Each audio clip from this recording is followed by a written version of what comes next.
Hello guys, mayong hudto. Ang oras ngayon ay alas 11 ng tanghali. So mayroon tayong isang buong manok, hiniwa natin ng 8 piraso. At mayroon tayong patatas, hiniwa natin ng cubes. Sibuyas, cubes na maliliit. Mayroon tayong 6 piraso na bawang. Mayroon tayo ditong kamatis na malalaki, bell pepper, kamatis at sibuyas na malalaki. Mayroon tayong kalabasa. Mayroon tayong sauce plipla at mayroon tayong cajun seasoning. Ito naman ay hot paprika, isang Maggi, Arab spice, turmeric powder, paminta powder at saka mayroon tayong asin. So mag-start na tayo magluto guys sa ating pananghalian. Sa Niya Kudra, iba naman ang way niya kung paano siya lutuin. Pero sa Niya Kudra pa rin yung tawag nila dito.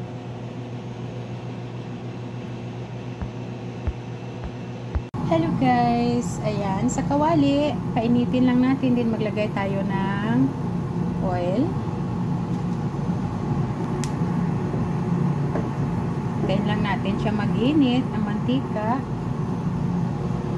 So pag mainit na siya guys, ilalagay natin itong ating kamatis na malalaki. Lagay din natin itong ating bawang na buo. Ilagay din tayo ng siling, maanghang. So, ilutuin lang natin siya guys.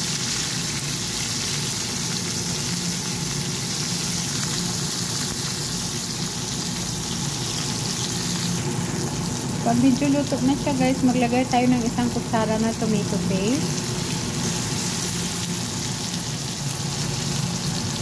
At maglagay tayo ng 1 kutsara na bahar place lang. So, siya guys. Mix lang natin yan siya.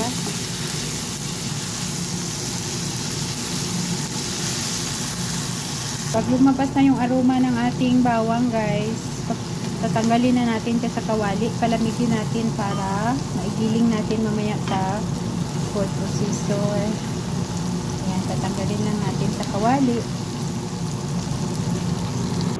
I-set aside lang natin siya guys hanggang sa lumamig. Dito sa same na kawali, maglagay lang tayo ng konting oil.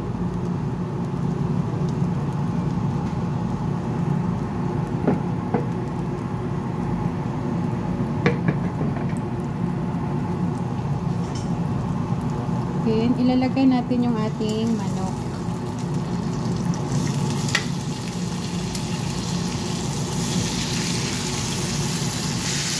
Ayan guys, kada 2 minutes, baliktad din natin yung ating manok guys, no? Para hindi masunog.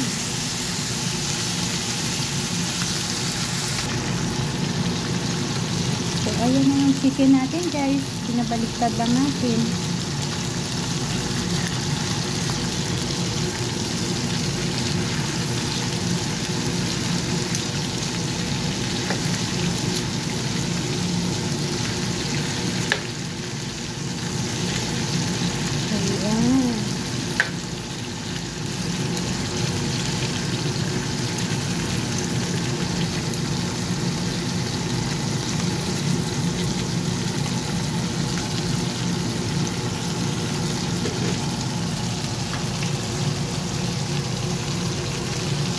Ilalagay natin yung sibuyas natin na maliliit guys. Ilalagay natin ito, Maggi, paprika, Arab spice, turmeric, salt, at saka paminta powder.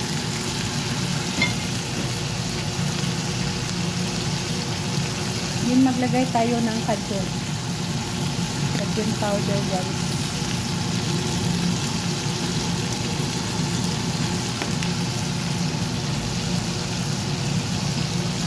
Lagay na din natin yung ating patatas.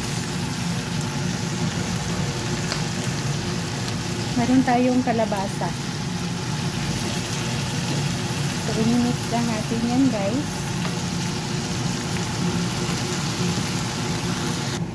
So, malamig na yung ating ginisa kanina na kamatis, sibuyas at saka bell pepper at saka bawang na buo. Gilingin na natin siya guys. ating ginisa ng sibuyas.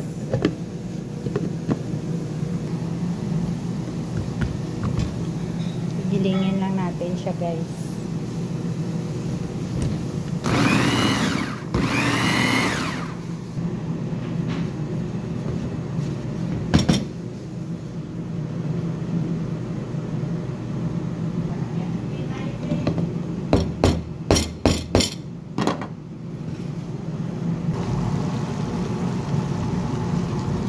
Ubus na natin yung ating giniling, guys. Yung ating sanya pudra. So, papatayin ko ng apoy, guys, no? Ililipat natin siya sa saniya. Dahil ipapasok natin to sa oven, guys.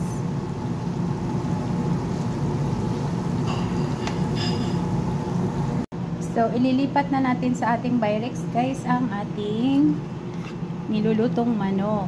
Ayan. Masustansya yan, guys. Maraming patatas. Mayroong kalabasa. Lagay natin sa baba yung gulay. So, ayan na, guys. Yung tirang sauce, ilalagay natin. Para hindi siya tigang, guys, no? Pag maluto. Juicy siya, guys. Ayan na. Ayan na. Then, mayroon tayong hiniwa na coriander at parsley leaves. Hinang natin yan sa taas, guys, no? Then, takpan na natin ang kaster. Hello, guys. Ayan, nilabas ko muna siya sa oven dahil maglagay tayo ng butter. Then, ibalik natin siya sa oven, guys.